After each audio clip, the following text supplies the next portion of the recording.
ধারের এক ঘাস বনে হাঁসের একটি বাসা ছিল।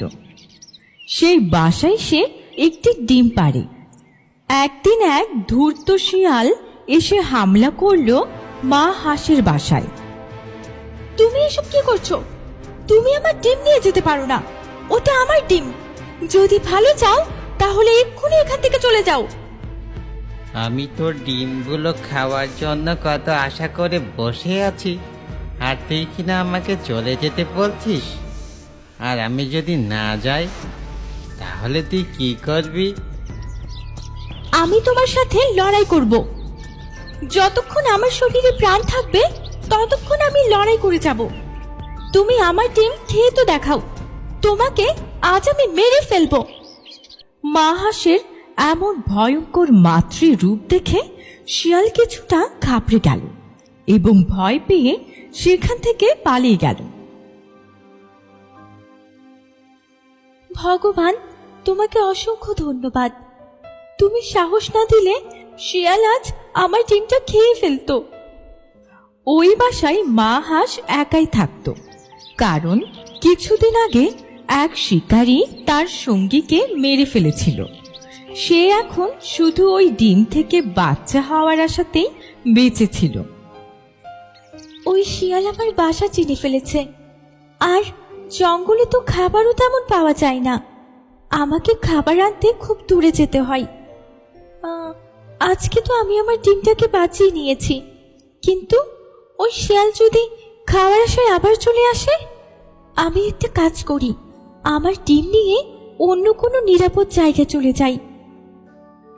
এই ভেবে মা হাঁস তার ডিমটি নিয়ে অন্য জায়গায় যাওয়ার জন্য বেরিয়ে পড়ল। ডিমটি রক্ষা করতে গিয়ে তার খুব কষ্ট হচ্ছিল, তবুও সে থামল না।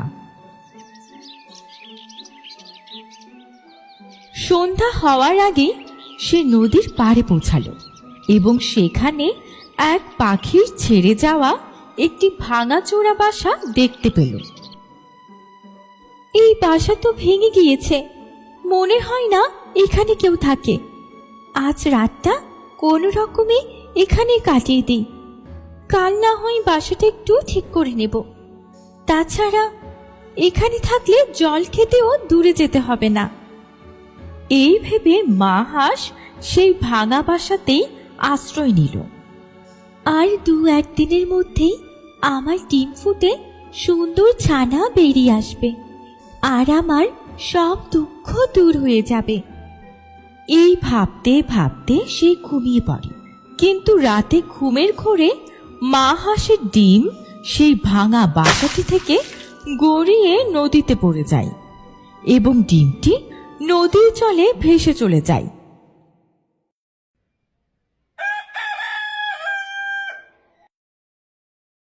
সকালে ঘুম ভেঙে চোখ খুলে মা হাঁস দেখে তার ডিম বাসায় নেই। এটা কি হয়ে গেল? আমার ডিম কোথায় গেল? শিয়ালের ভয়ে নিজের বাসা ছাড়লাম, তবুও আমি আমার ডিমটাকে রক্ষা করতে পারলাম না। মা হাঁস ফুপিয়ে কাঁদতে লাগলো। এদিকে ভাসতে ভাসতে ডিমটি অনেক দূরে নদীর এক পাড়ে গিয়ে ঠেকল। সেখানে সূর্যের কড়া তাপে ডিম ফুটে খুব সুন্দর একটি হাঁস ছানা বেরিয়ে এলো। ছানাটি ভয় পেয়ে তাড়াতাড়ি পাড় থেকে উঠে এক গাছের গোড়ায় গিয়ে লুকিয়ে পড়ল। এখানে তো কেউ নেই, কিন্তু আমি যখন ডিমের ভিতরে ছিলাম তখন তো কারো গলার আওয়াজ শুনতাম। তাহলে সেটা কার আওয়াজ ছিল? ছানাটি সেই গাছের গোড়ায় কিছু খাবার পেল, আর তাই খেয়েই সেখানেই লুকিয়ে রইল। অন্যদিকে পাগল প্রায় মা হাঁস নদীর ধারে কাঁদছিল। হে নদী, তুমি আমার ডিম ফিরিয়ে দাও। ২-১ দিনের মধ্যেই ডিম ফুটে আমার ছানা বেরোনোর কথা ছিল, তুমি আমার ডিম ফিরিয়ে দাও। কি হয়েছে বোন, তুমি এমন করে কাঁদছো কেন? এই নদীতে আমার ডিম পড়ে গিয়েছে, কিন্তু নদী আমার ডিম ফিরিয়ে দিচ্ছে না। আমি নদীর কাছ থেকে আমার ডিম ফিরিয়ে নেবই। কা কা বকবন মনে হয় ডিম হারিয়ে দুঃখে বেচারি একেবারে পাগল হয়ে গেছে। ও ওর স্মৃতি হারিয়ে ফেলেছে। তুমি আমার সাথে চলো। নদী আমাকে বলেছে যে সে তোমার ডিম ঠিক ফিরিয়ে দেবে। কিন্তু নদী আমার সাথে কথা বলছে না কেন? সে আমার ডিম চুরি করেছে বলে ভয় পাচ্ছে। যদি সে আমার ডিম ফিরিয়ে না দেয় তবে আমি নদীর সব জল খেয়ে নেব।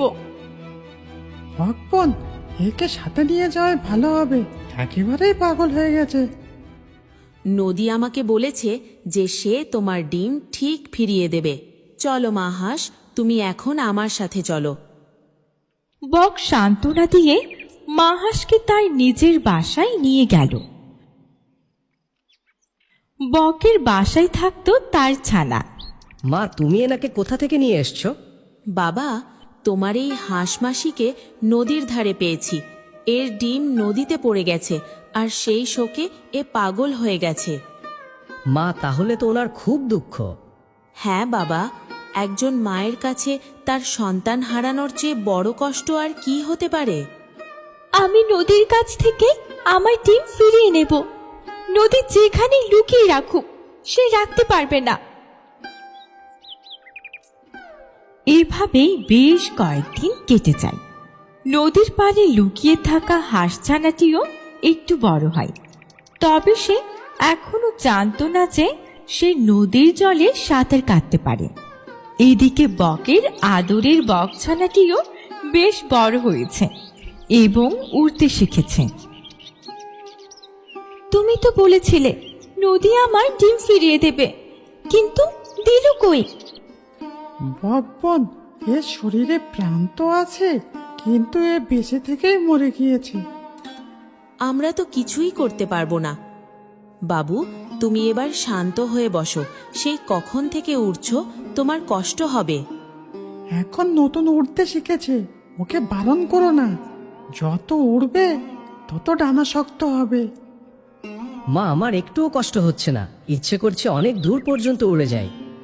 যাও, কিন্তু সন্ধ্যার আগেই বাসায় ফিরে এসো। বকছানা মনের আনন্দে উড়তে উড়তে নদীর ধারে সেই গাছটির কাছে গিয়ে বসল, যার গোড়ায় হাঁসছানাটি লুকিয়েছিল। ছোট্ট বন্ধু, তুমি কে আর এখানে কি করছো? তোমার মা কোথায়? মা মা আবার কি? আমি তো জানি না। মা হলেন তিনি যিনি আমাদের জন্ম দিয়েছেন এবং আমাদের খুব ভালোবাসেন। কিন্তু আমি তো কাউকে চিনি না। ডিমের ভিতরে থাকতে একটা গলার আওয়াজ শুনতাম, কিন্তু ডিম থেকে বেরোনোর পর কাউকে দেখতে পাইনি আমি। নদীর পাড়ে জন্ম নিয়েছে আর কাউকে দেখতে পায়নি? একে দেখতেও তো একদম হাঁস মাসির মতো। তুমি কি উড়তে পারো? না, আমি তো জানি না কিভাবে উড়তে হয়, আর কোনোদিন তো আমি উড়িও নি। সন্ধে হয়ে আসছে, আমি তাড়াতাড়ি বাসায় ফিরে মাকে সব বলি। বকছানা বাসায় ফিরে বকমাকে সব কথা খুলে বলল।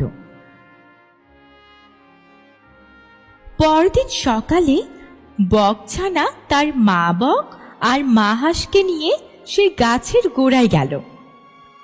হাঁস বোন, এবার তুমি নদীর কাছে তোমার ডিম ফেরত চাও। হে নদী, ও নদী, তুমি আমার ডিম ফিরিয়ে দাও। আমি কবে থেকে অপেক্ষা করছি। মায়ের সেই চেনা গলার আওয়াজ শুনে হাঁসছানাটি ঝোপের আড়াল থেকে দৌড়ে বেরিয়ে এলো। মা, আমার মা, আমি আমার মাকে খুঁজে পেয়েছি। এই তো সেই গলার আওয়াজ যা আমি ডিমের ভিতর থেকে শুনতাম। মা হাঁস তার বাচ্চাকে দেখেই চিনতে পারল এবং আনন্দে ডানা প্রসারিত করে তাকে জড়িয়ে ধরল।